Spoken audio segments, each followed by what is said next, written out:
ScienceCast, uma conversa com ciência.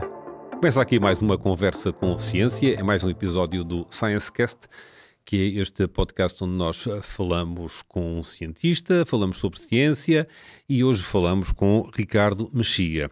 É médico especialista em saúde pública, é epidemiologista, é professor universitário, é membro da Associação de Médicos de Saúde Pública e também da Federação Europeia de Saúde Pública.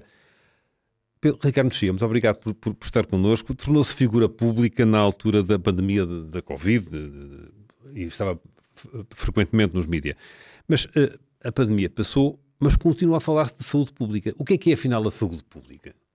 Obrigado pelo convite e acho que essa é uma pergunta que, se antes da pandemia a maior parte das pessoas não sabia a resposta, acho que depois alguns de nós já, ou algumas pessoas já conseguem responder um bocadinho melhor. De facto, a saúde pública tem como alvo, é uma especialidade médica, como a cardiologia ou a gastroenterologia, e que tem como preocupação, em vez do indivíduo, a saúde da população, da comunidade.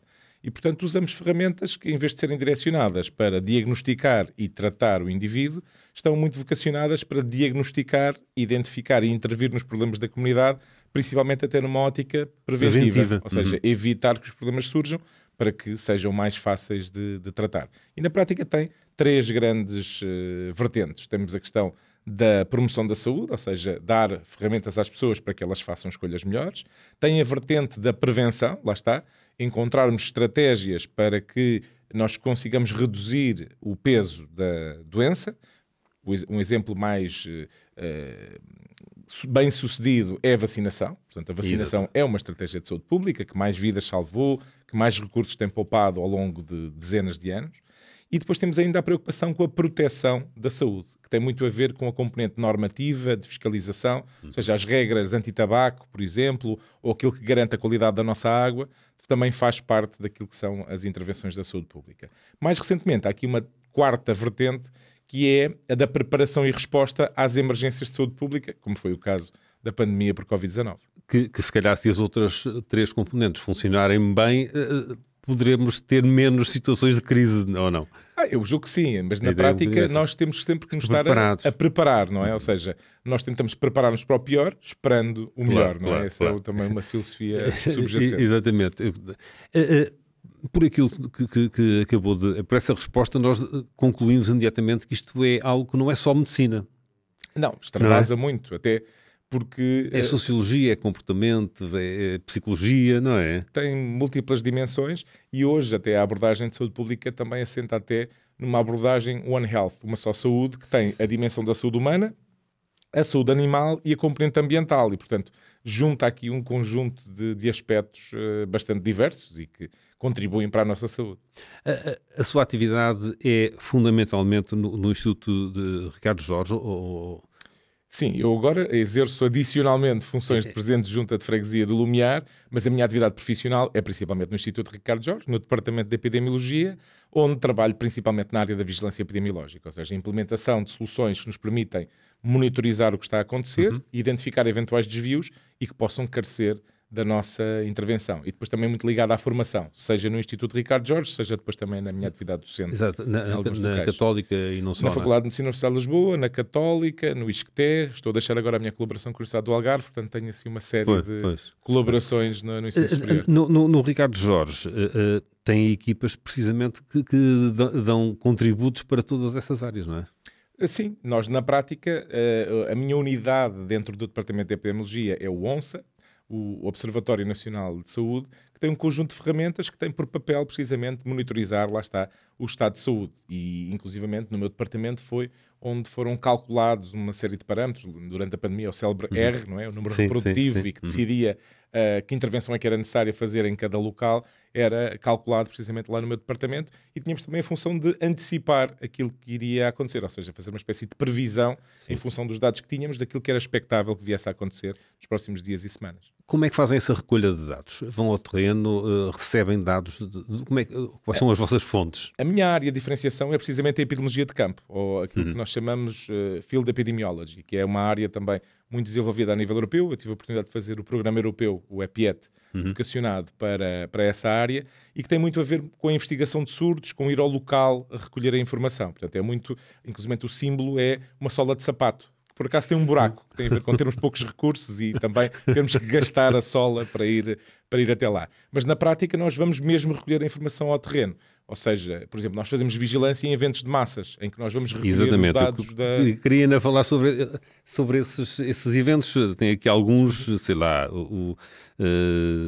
por exemplo, uma peregrinação a Fátima na altura certo. Tivemos essa preocupação em 2017, quando foi o centenário, em que era expectável haver uma grande concentração de pessoas, e entretanto foi suplantada, não é, pela Jornada Mundial da Juventude em 2023, que também foi um desafio enorme para identificarmos aqueles que são os desafios nessa grande concentração de pessoas, principalmente numa perspectiva de saúde. E qual é que é o trabalho que fazem? O que é que fazem numa situação dessas?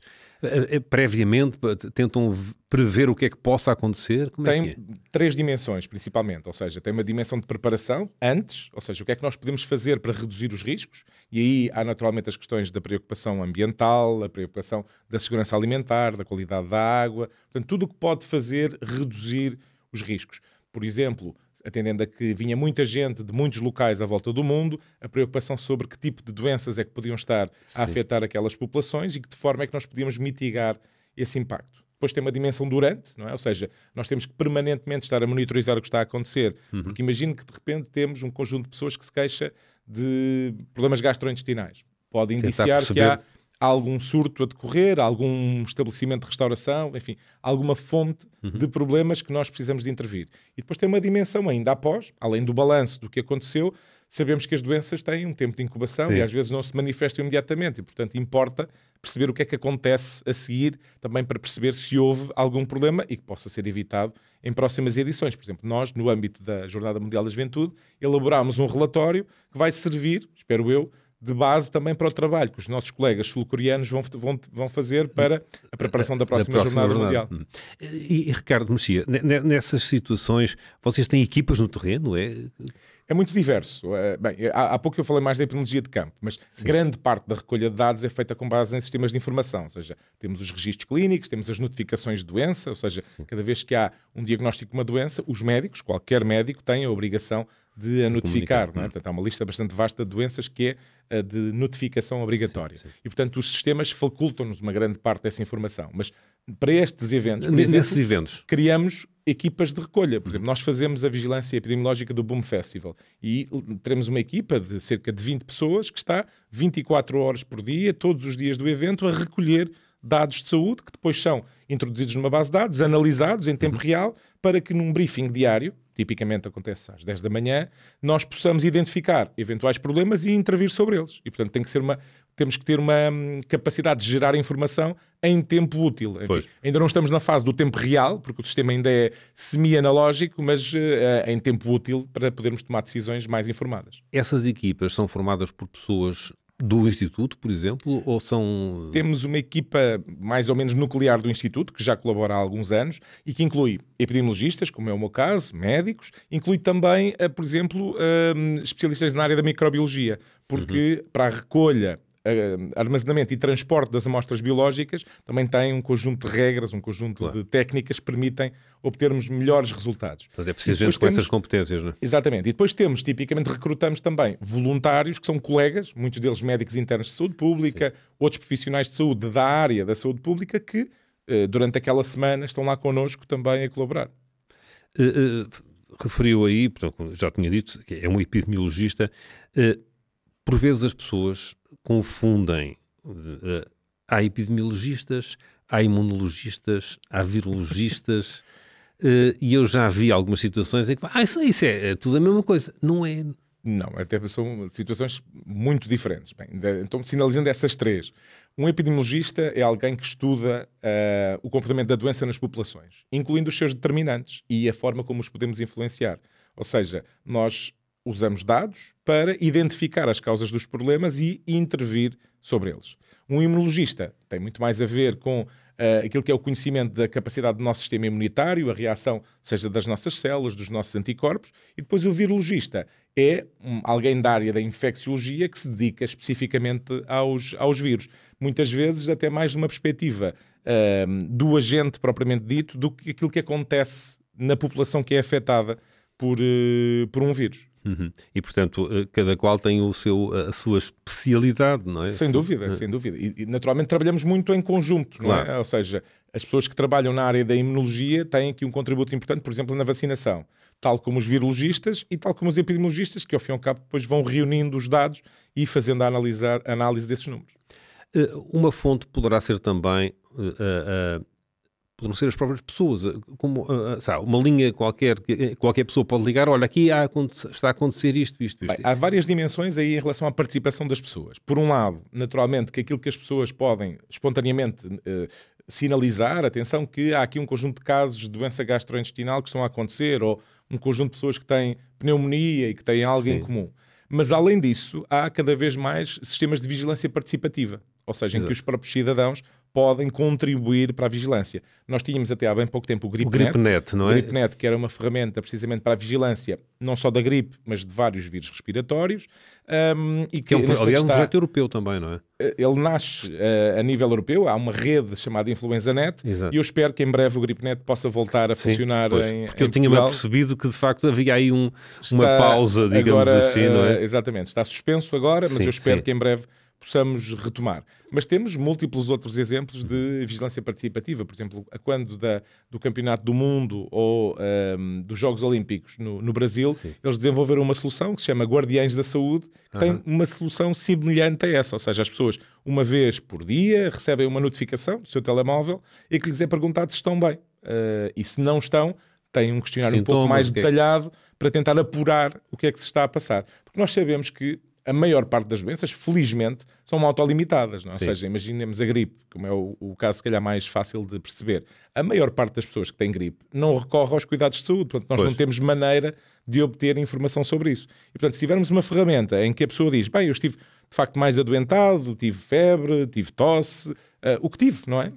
Pode ajudar-nos a perceber na comunidade como é que a doença se está a comportar. Inclusive, há até soluções que permitem, agora com os novos testes rápidos que as pessoas podem fazer em sua casa, permitir também, do ponto de vista microbiológico, identificar bactérias ou vírus que possam estar a circular. E, portanto, é muito interessante essa nova perspectiva do diagnóstico que as pessoas podem fazer autonomamente. E isso, essa partilha que as pessoas podem fazer, cabe naquele conceito da ciência cidadã. Ciência cidadã. Vigilância participativa é um exemplo de ciência cidadã, exatamente. Até se criou agora uma rede de ciência cidadã que está a crescer e ainda bem.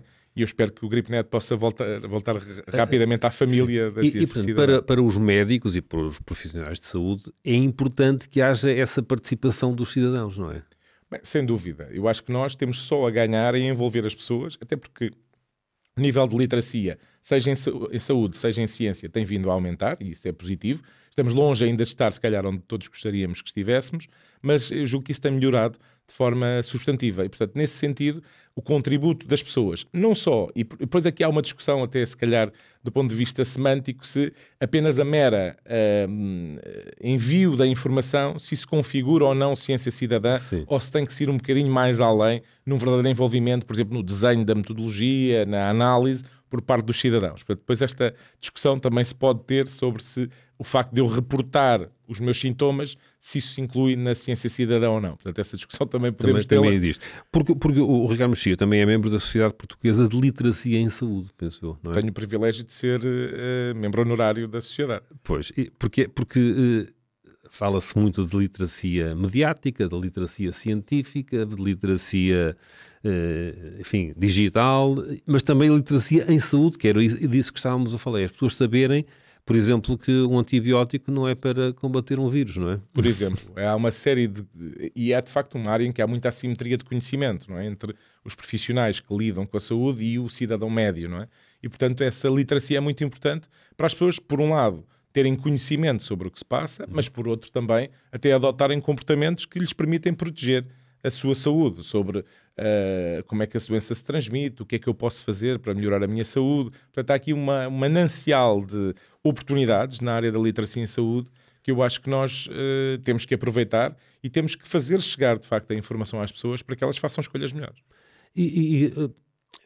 As pessoas que estão em zonas mais afastadas dos grandes centros, às vezes a informação não circula com tanta facilidade. apelando um bocadinho, no seu caso é autarca, mas é em Lisboa, zona urbana. mas sabe o que é que se passa noutras zonas, com certeza. Há um papel também importante que pode ser atribuído, desempenhado pelas autarquias, por exemplo. Sem dúvida. Eu diria que há aqui duas dimensões. Primeiro, nós temos que fazer chegar a informação de facto às pessoas, se calhar de forma mais direta, e muitas vezes os cientistas, nos quais também me incluo, vivem um bocadinho a sua torre de marfim, ou seja, não têm tanto a preocupação de chegar até às pessoas, e eu acho que isso temos ainda um caminho longo a percorrer, mas por outro lado, as próprias autarquias, com as múltiplas iniciativas que podem ter, podem ajudar nesse propósito. Há aqui uma dificuldade que temos, tipicamente, é que o know-how da área da saúde nas autarquias é tipicamente muito baixo. Ou seja, mesmo autarquias com uma dimensão apreciável, enfim, não vou falar de freguesias, mas sim, pensando em câmaras, muitas vezes não têm conhecimento, não têm recursos humanos com as competências necessárias para essa área. Mesmo agora em que assistimos à municipalização da saúde, ou seja, a transferência de uma série de competências, falta depois músculo, não é? Na área da saúde, nas autarquias. Portanto, eu acho que esse caminho também é preciso fazê-lo e encontrarmos recursos humanos que integrem as autarquias, nomeadamente as maiores, para obtermos melhores resultados em saúde. É uma área que eu acho que irá crescer de forma substancial nos próximos anos e que é até uma oportunidade para a própria saúde pública para se integrar de forma mais perene com os municípios e com as freguesias. Isto tudo pode ser um contributo para uma reorganização do Sistema Nacional de Saúde? Eu acho que estamos sempre a discutir o sistema e o serviço e a forma como ele funciona. Há seguramente oportunidades para que melhore, mas, por exemplo, esta questão da municipalização da saúde, a pedra de toque foi muito mais fazer com que as autarquias passem a ser os senhorios da saúde do que propriamente um envolvimento direto nas políticas de saúde ou na resolução dos problemas. Portanto, as autarquias ficaram a gerir os veículos, o edificado e os profissionais mais da área dos assistentes operacionais. Portanto, os profissionais de saúde continuam a estar do lado do Governo Central e provavelmente bem, não é? Mas, portanto, este envolvimento tem que ser mais trabalhado. Há N planos municipais de saúde a ser desenvolvidos e se calhar este trabalho de articulação tem que ser melhor desempenhado, tem que ser melhor desenhado para nós conseguirmos obter resultados também melhores. Nós temos, por exemplo, um baixíssimo investimento na área da prevenção e as autarquias aí podiam ter um papel interessante também para ajudarmos a minimizar ou reduzir a dimensão dos nossos problemas de saúde. Estamos aqui também a falar um pouco da relação entre o mundo da ciência e o mundo da decisão política, não é? Pois, essa é uma área particularmente sensível e eu acho que nós durante a pandemia tivemos muita dificuldade em distinguir entre essas duas dimensões. Mas eu julgo que tem que haver muita clareza, não é? Há decisões que são políticas e que tendencialmente devem estar alicerçadas naquilo que é o aconselhamento técnico. Mas são coisas distintas, não é? Sim. E, portanto, tem que ser claro que são distintas. Não há nenhum problema em que o decisor político tome uma decisão que não é aquela que foi proposta pelos técnicos. Cada um tem a sua responsabilidade. O que me pareceu que aconteceu foi que havia ali uma mistura tremenda. Às vezes tínhamos os técnicos a justificar opções políticas e os políticos a usar aquilo que eram argumentos técnicos que nem sempre os adequados para o seu ponto, não é? Nem sempre eram os mais adequados, exatamente. Uma das questões, por essa altura, foi a questão das vacinas, não é? Entretanto, aparece a Aliança Global para as Vacinas. É a melhor maneira de resolver um problema e de sensibilizar as pessoas, ou isso é demasiado longe das pessoas para... Como é que se deve fazer essa aproximação? Bem, eu acho que as vacinas em Portugal, felizmente, não são um problema. Não é? Ou seja, nós somos o país com a melhor cobertura vacinal, com o nível mais elevado de confiança vacinal entre os países da OCDE, que foram estudados, e, portanto, Portugal tem, de facto, uma enorme adesão às vacinas e as pessoas confiam, de facto, nas vacinas. O que me parece é que, em relação à aquisição, por exemplo, um país pequeno como Portugal, se tivesse que resolver os seus problemas isoladamente fora da União Europeia, teria tido muito mais dificuldade, não é? E, portanto, o facto de estas questões serem abordadas de forma centralizada, ou seja, a aquisição das vacinas terem sido feitas de forma centralizada, eu julgo que nós tivemos a ganhar com isso. Depois, obviamente, há aspectos da forma como foram negociados que poderiam seguramente ter sido melhores, e eu espero que nós rapidamente também consigamos corrigir algumas das assimetrias que se criaram por causa disso, mas eu acredito que, por um lado, nós teríamos dificuldade em adquirir as vacinas de forma autónoma, ou seja, o rateio que iria acontecer seria-nos mais desfavorável do que acabou por ser, e por outro lado acho que também temos a oportunidade se calhar de investir mais em investigação científica, investigação clínica, que nos permita aceder à inovação e contribuir também para ela de forma mais significativa. Eu acho que Portugal, fruto de um processo de licenciamento particularmente moroso, complexo, acaba por perder oportunidades que não deveríamos perder.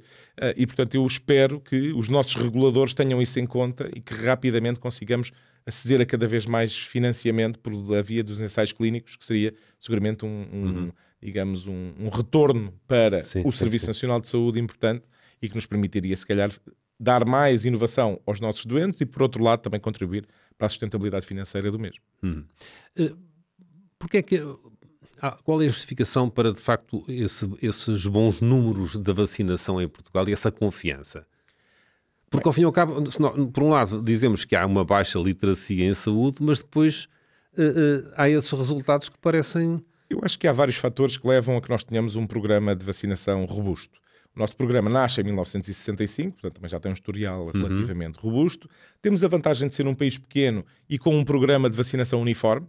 Ou seja, se olharmos aqui ao lado da Espanha ou Itália, cada província tem um programa de vacinação diferente e, portanto, isso também gera enorme dificuldade na implementação do mesmo. Portanto, o nosso programa é uniforme, é gratuito, contou e conta com um Serviço Nacional de Saúde robusto que permite a sua administração. Temos recursos humanos extraordinários que permanentemente estão a tentar reforçar aquilo que é a vacinação, ou seja, ligando às pessoas e dizer, olha, atenção, que tem aqui esta vacina em falta. Portanto, há aqui um conjunto de mecanismos que fizeram com que nós consigamos atingir aquelas taxas de cobertura elevadas, mesmo sem ter vacinas obrigatórias, não é? E, portanto, as pessoas às vezes acham que as vacinas são obrigatórias, elas não são obrigatórias, portanto, as pessoas são livres de não aderir. Mas fruto, diria, de uma boa comunicação, bons recursos humanos e até da forma como o próprio sistema está desenhado, permitindo que qualquer pessoa vá ao seu centro de saúde, à sua unidade de saúde familiar ou unidade de cuidados às vezes é nas farmácias. E agora, com o acrescento das farmácias, tem sido muito relevante para nós conseguirmos atingir estas boas coberturas vacinais, que eu espero que se mantenham. Nós temos assistido ali um ligeiro deslizar, agora pós-pandemia, fruto talvez de alguma fadiga pandémica, não é? Ou seja, uma série de vacinas que as pessoas tiveram que fazer. Felizmente, na área da vacinação pediátrica as coisas estão mais ou menos consolidadas. Temos assistido, por exemplo, em relação à vacinação da gripe, um decréscimo. E inclusivamente há um aspecto muito curioso que é nós, apesar de neste momento a indicação para a vacina da gripe ser análoga à indicação para a vacina Covid, nós temos cerca de 900 mil pessoas que, apesar de se vacinarem contra a gripe, não se vacinam contra a Covid. E, portanto, essa diferença é algo que nos está a deixar algo preocupados e que seguramente é uma questão de comunicação. Portanto, temos que melhorar essa percepção e encontrar soluções para as pessoas para que se possam proteger da melhor forma. Ricardo Mexia, aqui há um bocadinho atrás referiu a obrigação que os médicos têm quando detectam algum problema de o reportarem. Não deveria haver também uma obrigação para certas vacinas ou em certas situações ser obrigatória a vacina? Bom, são duas coisas distintas, não é? Ou seja, aqui a notificação... A questão é só por ser obrigatório... Pronto.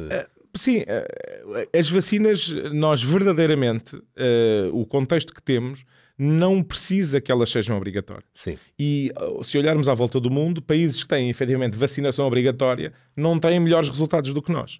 E se calhar gerar a discussão sobre a obrigatoriedade das mesmas, se calhar iria criar mais atrito, resistência do que temos agora. Não importa fazer, mas não me obriguem a fazer. Não é? Exato, não é? É um bocadinho, é uma discussão que podemos ter e que eu acho que é saudável que se tenha.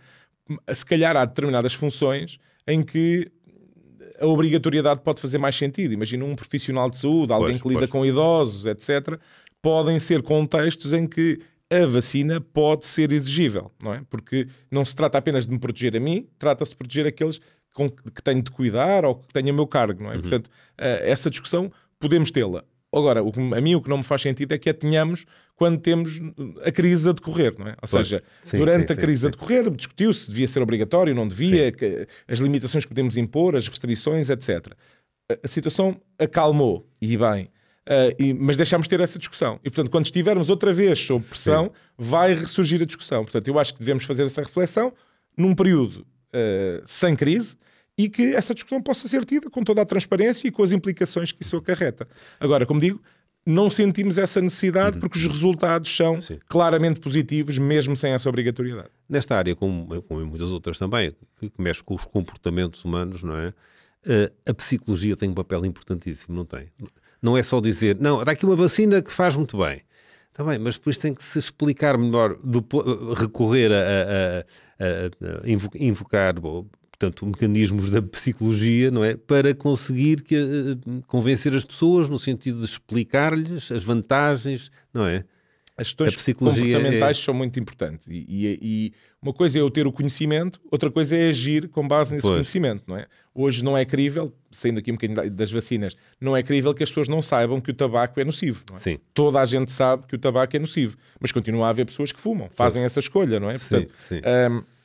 Nas vacinas é um bocadinho assim, ou seja, nós podemos dar a informação às pessoas, mas depois temos que garantir que elas agem com essa informação. E, portanto, ser claros também sobre a comunicação das vacinas. As vacinas também têm riscos, não é? É preciso sermos claros sobre isso. E nós aplicamos as vacinas até ao momento em que os riscos são menores do que as vantagens. E dou um exemplo, nós em relação à BCG, enfim, nós que nascemos há mais anos, vamos dizer assim, em Portugal, fomos vacinados com a BCG, portanto temos uma cicatriz no nosso braço esquerdo que o documenta, mas os nossos filhos e netos se calhar já não vão ter vacina, porque a indicação mudou de ser aplicada a toda a gente para ser aplicada a apenas alguns grupos de risco. Isso tem precisamente a ver com uma avaliação que foi feita sobre a necessidade de vacinar toda a gente ou apenas aqueles que tinham mais risco. Porque uma vacina que nos deixa um buraco no braço, não é? Naturalmente é uma vacina que tem alguns efeitos adversos e que naturalmente queremos evitar. Está aqui também envolvida, e já veio ao de cima aqui na nossa conversa, a confiança que os cidadãos têm na ciência, nos médicos, mas também nos políticos. Está agora em curso aí uma grande discussão por causa das mensagens trocadas pela Presidente da Comissão Europeia com um laboratório, precisamente por causa das vacinas. Essa falta de transparência, digamos assim, pode prejudicar a atitude das pessoas? Bem, nós temos que ser transparentes e somos, não é? Há um protocolo já há longo tempo entre, por exemplo, a Apifarma, portanto, a Associação Portuguesa de Indústria Farmacêutica, e a Ordem dos Médicos e as outras ordens profissionais. E, portanto, esse relacionamento com a indústria, por exemplo, é absolutamente transparente. Qualquer pagamento que seja feito a um médico está numa plataforma de acesso livre, as pessoas podem consultar. Os conflitos de interesses são claros, estão declarados. Portanto, e nós em Portugal, por exemplo, a indústria tem aqui um papel ainda importante na formação dos profissionais. Há uma parte dos congressos, das locações, dos cursos, que é suportada pela indústria. Agora, achar que um médico de saúde pública, por exemplo, como é o meu caso, defende a vacinação porque a indústria o apoiou no meio da congresso é descabida, não é? Claro. De facto, as vacinas, comprovadamente, têm uma vantagem para as populações. E, naturalmente, que se houver problemas com as vacinas, nós também seremos os primeiros a reconhecê-lo e a comunicá-lo. Portanto, nós queremos proteger as pessoas, não está isso em causa. Portanto, eu acredito que a transparência em Portugal é uma realidade e ela deve ser cultivada, as coisas devem ser claras. E as pessoas têm todo o direito a colocar as questões que entenderem. Porque é que nós recomendamos isto ou recomendamos aquilo. Agora, também é preciso ter a noção de que a ciência e o conhecimento está em permanente evolução. Um exemplo concreto, durante a pandemia, as máscaras, não é? Sim. Numa fase inicial, aquilo que sabíamos não era que seriam particularmente vantajosas, mas depois ao longo daquele período inicial fomos constatando uma série de evidências, de estudos, etc., que nos demonstraram que sim senhor, as máscaras podiam ter aqui um papel importante no controle do problema e, portanto, passámos a defendê-lo. E, portanto, eu estou à vontade em relação a isso. É verdade que numa fase inicial não o defendi, a partir do momento em que a evidência apontava num determinado sentido, passei a defendê-lo. Mas não acha assim que houve aí uma falha de comunicação porque dever-se-ia ter pensado que não se podia afirmar perentoriamente que não vale a pena usar máscara. e depois, no dia seguinte, têm que usar máscara. Não houve aí uma falha de comunicação que radica naquilo que eu costumo dizer que é a verdade científica não é verdade absoluta. E devia ter sido explicado que, neste momento, perante o conhecimento que nós temos, não vale a pena. Portanto, se calhar esta frasezinha teria ajudado, digamos assim, a credibilizar a ciência, porque às vezes há esse problema da credibilização, não é? Nós vivemos ali um momento de... Aliás, não é um momento, foram vários meses de particular incerteza, não é? Portanto, comunicar a incerteza é sempre difícil. E sim, usando aqui uma alegoria futebolística, não é? Prognósticos só no final do jogo, não é? Ou seja, é fácil depois das coisas terem acontecido, retrospectivamente, dizer, bem, afinal aquilo não era exatamente assim. Mas dou-vos um exemplo até comparativo. Reparem, se pensarmos, aquilo que nós vivemos em janeiro de 2020 foi muito semelhante ao que vivemos em maio de 2009, a quando da gripe aviária na altura. E, na verdade, a grande diferença foi que o resultado depois, em relação à gripe aviária, foi relativamente benigno, não é? Não teve um impacto quase menor do que um inverno normal. E a pandemia por Covid-19 teve o impacto que todos conhecemos. E, portanto, comunicar em incerteza é particularmente difícil. E, se calhar, temos que ter melhores comunicadores, temos que ter mais gente a comunicar e, se calhar, temos que ter também maior capacidade por parte das pessoas a destrinçar aquilo que é informação robusta, credível, daquilo que é desinformação, que esse foi outro combate particularmente difícil, não é? Ou seja, tem havido um volume de desinformação sem paralelo com o passado e que tem sido muito difícil de contornar. E esta capacidade hoje da inteligência artificial de gerar som, imagem, é um bocadinho preocupante, não é? Eu próprio, há um vídeo meu a promover um medicamento para o emagrecimento, quer dizer, o que é manifestamente falso, não é? Nunca o fiz, não faria, nem o posso fazer até do ponto de vista deontológico. Claro. Portanto, as pessoas que me conhecem melhor identificam rapidamente que aquilo não é verdadeiro, mas se calhar uma pessoa menos avisada pode de facto tomar aquilo como real. Ao fim e ao cabo, é uma das vertentes da literacia, nesse caso é a literacia mediática, sabemos, não é? A literacia científica, eu acho que é importante as pessoas começarem a perceber essa questão de tal verdade que não é verdade absoluta, é uma verdade naquele momento, não é?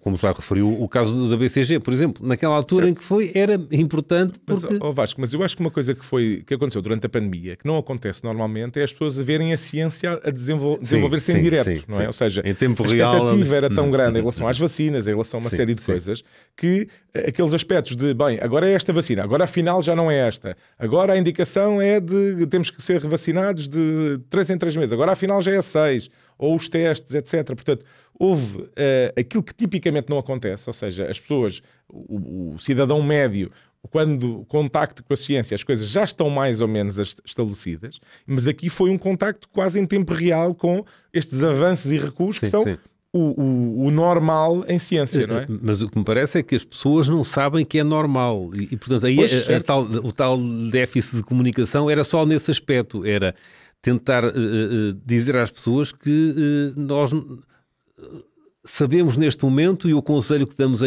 porque é esta a informação que temos, não é? Exatamente. Enfim, e portanto nós na comunicação de ciência temos de ter essa preocupação, o Ricardo Mexia também está envolvido na comunicação de ciência, nós também com este podcast e portanto agradeço-lhe o seu contributo e ter estado hoje aqui connosco. Muito obrigado. O ScienceCast fica disponível nas redes de podcast normais e também esta versão em vídeo no YouTube, no nosso canal. Obrigado por estar connosco e até para a semana.